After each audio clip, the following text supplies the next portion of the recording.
tried to bring across to you that Ed was describing is very much a monastic lifestyle, isn't it, Ed? It's very much run, eat, sleep, and repeat again, and repeat again. Yeah, he just keeps on doing the same thing. There's no magic.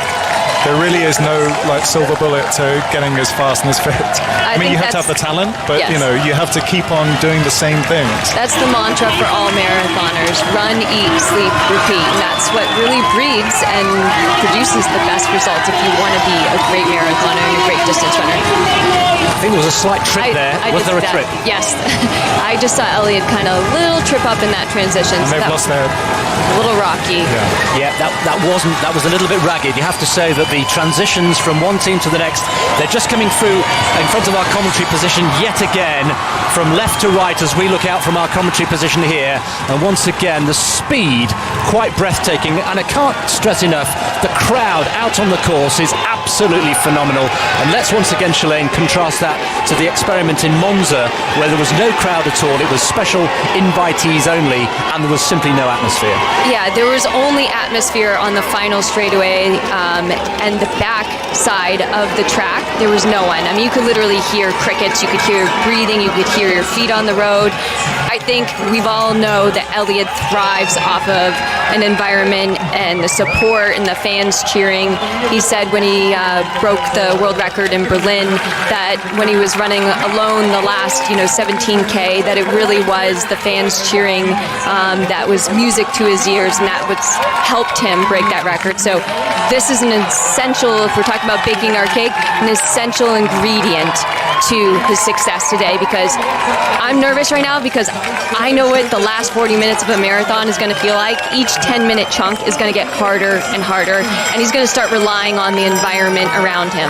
We're now into Team 7 there. There is the lineup for Team 7 with Brett Robinson, the Australian, the latest captain to take over. We've got Jakob Ingebrigtsen as well, fresh from the World Championships in Doha. We have Stuart McSwain as well. And again, an international feel in this pacemaking team. 41 in total, 6 reserves, 5 teams of 7, and they're doing a sterling job, apart from perhaps that one transition we saw where there was a slight trip of Eliud Kipchoge, which would certainly not have been in the planning and in the preparation for this, but he seems to have recovered very well. We've got 15 Kenyans, 7 Americans, 6 Ugandans, we've got Australians, Norwegians, Ethiopians, and 1 Japanese pacemaker. It really is a truly international feel. 1 hour 20 in. Let's go back to our little cake metaphor. It's in the oven. It's been in the oven for 1 hour and 20. How's it looking? How's the cooking going? Well, I got nervous there for a little bit when Eliud started to look like he was falling off pace from Matt Centrowitz, and we were in the roundabout section, and I felt like I saw some strain on his face, so I was definitely a little nervous, but I feel like he's regrouped. He's regained his composure. I feel like every time he gets, 10 minutes further into the race, he's going to start to build some adrenaline and start to get excited. It's going to hurt. He's going to have to lean into it. But I feel like he's setting himself up for some history right now. Well, Jakob Ingebrigtsen is one, of course, of the 3 Ingebrigtsen brothers, this extraordinary dynasty of runners from Norway. Let's catch up with one of his brothers. Philip Ingebrigtsen is with Crystal. Philip, I mean, you tried to double in Doha at the World Champs, but you doubled here today. What was it like across both legs? It was a bit easier to do the double here, but it was really fun.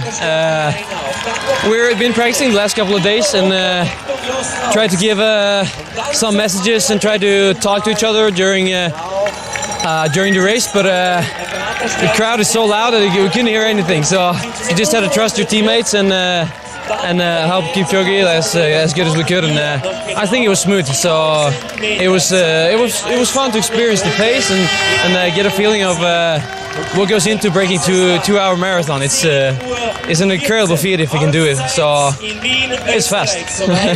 Let's talk about the pace. I mean, fairly even splits. What of the consistency when it comes to Eliud?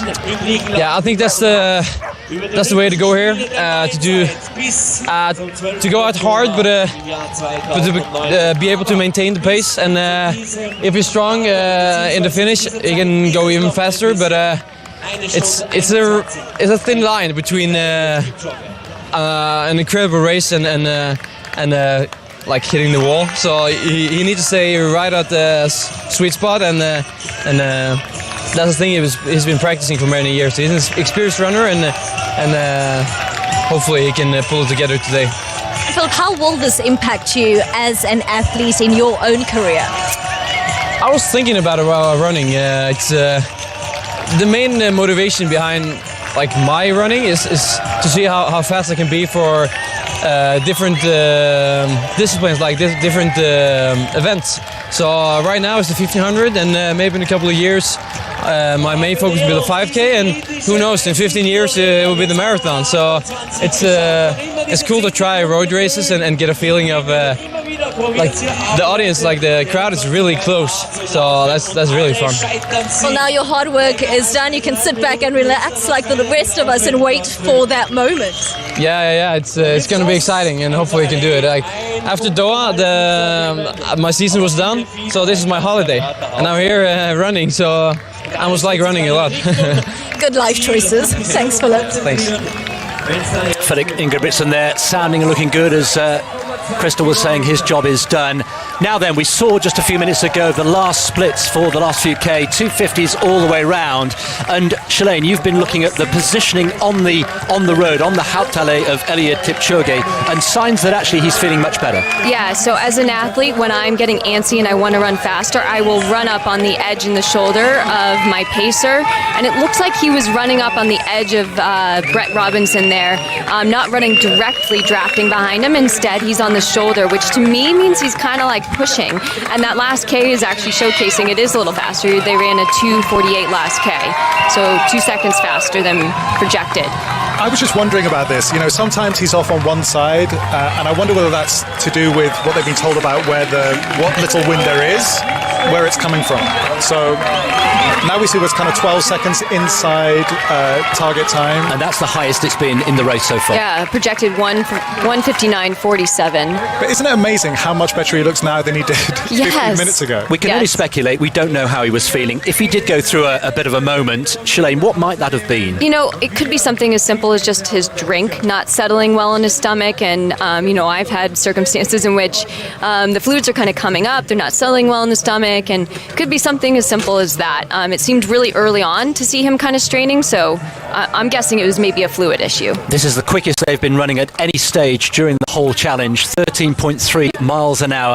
And this side-on shot, let's just go to this again, because we see in all its glory, Shalane, the cadence and the natural running style of Eliud Kipchoge. He's just like, what he does, he stands out to me. He just has the absolutely efficient, perfect form for a marathoner. You see the top half of his body, it's like a rifle target. You know, he stays so still, and his legs are doing this work, and then, you know... And his core is so strong and straight, all momentum. If you see, they're running ahead of the green line, it seems. So it seems like they're feeling good.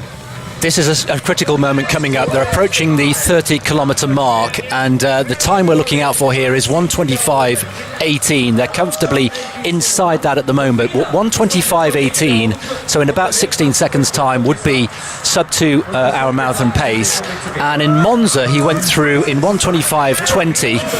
More fans. It's the same guy again. He's having his moment in the sun there, in the grey on the left of picture. He wants to be a part of history today, and who can blame him? We all do. We're hoping that Eliud Kipchoge will be making history today. 30 kilometres have been completed, and let's just go back to Monza just as a little guide, because in Monza he was 2 seconds outside of sub 2 hour marathon pace. Yeah, he's doing fantastically well.